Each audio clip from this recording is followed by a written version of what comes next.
Hey guys, இன்றைக்கி என்னோடய birthday. என்னோடய ட்வின் பேபிஸ் வந்ததுக்கப்புறம் இதுதான் நான் ஒரு அம்மாவாக செலிப்ரேட் பண்ணுற ஃபஸ்ட்டு பர்த்டே. பட் இந்த பர்த்டே செலிப்ரேஷன், சர்ப்ரைசஸ், கிஃப்ட்ஸ் மேலே இருக்க க்ரேஸ்லாம் கொஞ்சம் கொஞ்சமாக ஃபேட் ஆகிட்டே வருது.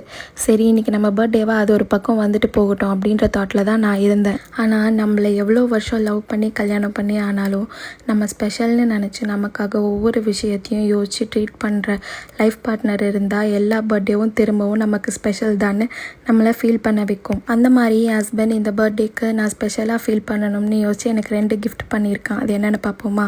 ட்வின் பேபிஸ் இருக்கிறதுனால வீட்டை எப்பவும் க்ளீனாக வச்சுக்கணும். ஃபைன் டஸ்ட், ஃபுட் பார்ட்டிகல்ஸ்னு ஃப்ளோர் ரொம்ப குயிக்காக டர்ட்டி ஆகிடும். 2 பேபிஸை வச்சுட்டு மேனுவலாக நான் டஸ்ட் அண்ட் டர்ட்ஸ் எல்லாம் க்ளீன் பண்ண ரொம்ப கஷ்டப்படுறதை பார்த்துட்டு டெய்லி நான் குயிக்காக க்ளீன் பண்ணுறதுக்கு ரொம்ப கன்வீனியண்ட்டாக குட்டியாக காம்பேக்டாக இருக்கா மாதிரி அகாரோலேருந்து ரீகல் ப்ளஸ் பேக்கம் கிளீனர் வாங்கி தந்திருக்கான்.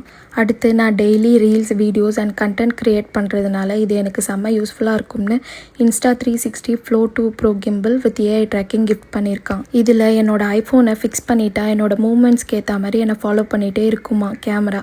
ப்ளஸ் இதை செல்ஃபி ஸ்டிக் ப்ளஸ் ட்ரைபாடாகவும் நான் இதை யூஸ் பண்ணிக்கலாமா. நான் தனியாக கண்டென்ட் ஷூட் பண்ணுறதுக்கு சூப்பர் கன்வீனியண்ட்டாக இருக்கும்னு இதையும் கிஃப்ட் பண்ணியிருக்கான். இந்த மாதிரி நமக்காக ஒவ்வொரு விஷயத்தையும் யோசித்து சப்போர்ட் பண்ணுற ஒரு லைஃப் பார்ட்னர் கிடச்சிட்டாலே போதும். நமக்குள்ளே ஒரு தனி எனர்ஜி வந்துடும். நம்ம எது வந்தாலும் பார்த்துக்கலாம், நமக்கு எவ்வளோ கஷ்டம் வந்தாலும் அதை தாண்டி அச்சீவ் பண்ண முடியும் அப்படின்ற ஒரு கான்ஃபிடென்ஸ் நமக்குள்ளே வந்துடும்.